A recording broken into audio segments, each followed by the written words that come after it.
A very, very good afternoon and welcome to Lockdown Licks, where groovy drummers get their kicks. I'm not saying that, that's so rubbish. Who wrote that? Can't you come up with something a bit better? Please, come on, I'm paying you people.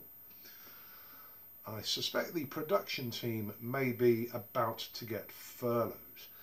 Anyway, this afternoon I am in a reflective and nostalgic frame of mind, as I'm sure a good many of you are at the moment given the current circumstances, and I was thinking back to those halcyon days of the 1980s and 1990s when I was making my way trying to get a foothold in the industry as a professional freelance drummer, and the great camaraderie that existed amongst other young drummers, you know, in their mid-20s and thereabouts, who I would run into in work situations and socially and in the drum shops, and not at drum events, because drum events as we know today didn't really exist apart from the occasional clinic back then.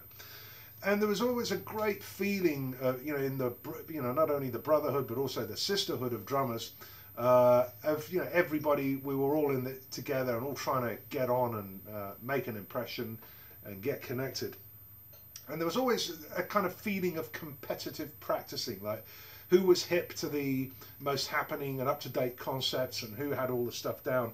And a couple of the books that were very, very popular and remain popular to this day, but they really came to the forefront at that time, was New Breed by Gary Chester, and I've mentioned them before, the Pattern series by Gary Chaffee. And I became obsessed with Gary Chaffee's stuff. I really did. I worked on it night and day, and I loved the fact that he took 5 and 7 note stickings and applied them in common subdivisions, like triplets, 8th notes, 16ths, rather than this kind of thing. I'll try that again. Rather than this kind of thing, 3, 4 quintuplets, or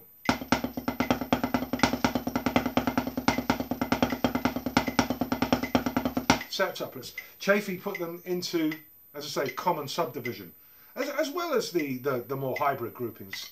And I spent ages coming up with different permutations, from really quite simple to quite sophisticated. And the sort of things I used to like to do at that time would be to take like a 5, just turn this off for a moment, take a 5 and another 5 and a 3 and a 3, and you know, 5 and 5 and 3 and 3 makes 16. So you've got 1 bar of 16th notes. So here's the sticking pattern: 2, 3, 4.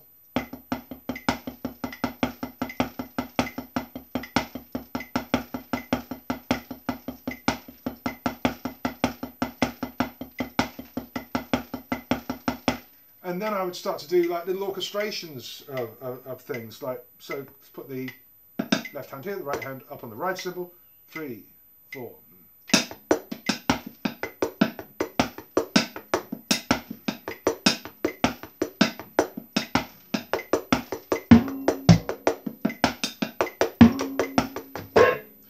And the When Gary Met Gary, in the title of today's clip, is I would then take a rhythmic figure from New Breed and put that in the bass drum underneath my compound sticking permutation. So let's try now to put that whole thing together. 1, 2, 3, 4.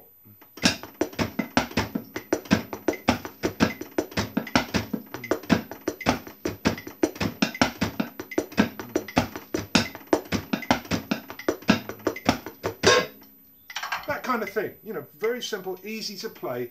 But I found that incorporating those 5 and 7 note stickings into standard subdivision absolutely really sent my rhythmic awareness through the roof. And I spent much time in a very, very nerdy phase that I went through, looking for as many compound sticking permutations as I could.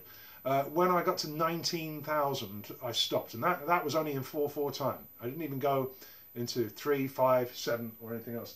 And what you have to bear in mind, and warning again, here comes another shameless piece of self-advertisement, all stickings that we play are made up of just 12 3 and 2 note permutations, and I break that down in my book and show you how you only need a very small amount of knowledge to be able to develop a completely comprehensive sticking vocabulary that you can apply over and over again in all sorts of different musical contexts, with the emphasis being on, of course, the word musical. That's it for today. Thank you for looking in. Keep those questions coming.